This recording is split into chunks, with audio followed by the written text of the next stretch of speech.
नमस्कार शेतकरी मित्रांनो, इराण, इस्रायल आणि अमेरिका यामध्ये युद्ध पेटले आहे आणि त्याची झळ महाराष्ट्रावरही बसू लागली आहे। या पेटलेल्या संघर्षाचा सर्वात मोठा फटका निर्यातीला बसला असून राज्यातील शेतकरी मोठ्या अडचणीत आले आहे। सध्या रमजानचा महिना असल्याने जगभरातून फळांना मोठी मागणी असते, मात्र युद्धामुळे आंतरराष्ट्रीय वाहतूक विस्कळीत झाली असून परदेशात जाणारी निर्यात पूर्णपणे ठप्प झाली आहे। आखाती युद्धाची धग थेट नवी मुंबई JNPT बंदरापर्यंत पोहोचले आहे। कांदा, केळी, द्राक्ष व इतर कृषी उत्पादनांचे सुमारे 1000 कंटेनर JNPT वर अडकून पडले आहेत। एकूण कृषी आयात निर्यातीवर तब्बल 60% परिणाम झाल्याची माहिती मिळत आहे।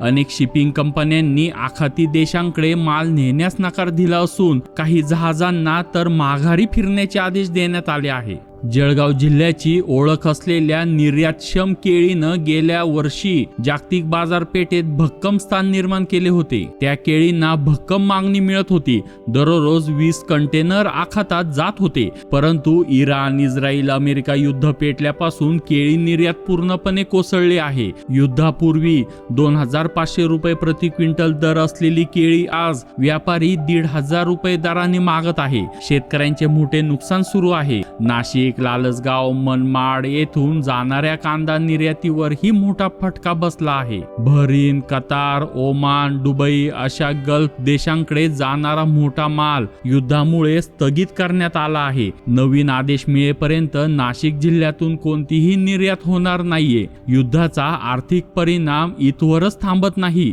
जगभरात तेल पुरवणाऱ्या देशात अस्थिरता वाढल्याने भारतातील कच्च्या तेलाची आयात थांबण्याची शक्यता निर्माण झाली आहे।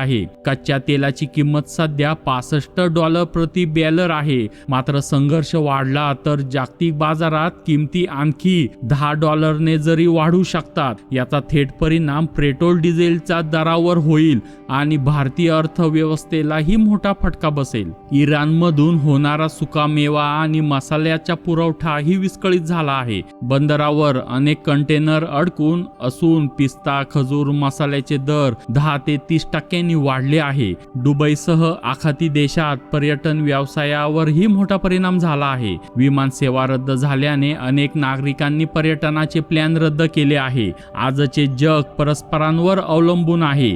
एका देशातील संघर्षाचा परिणाम दुसऱ्या देशावर अपरिहार्यपणे होतो।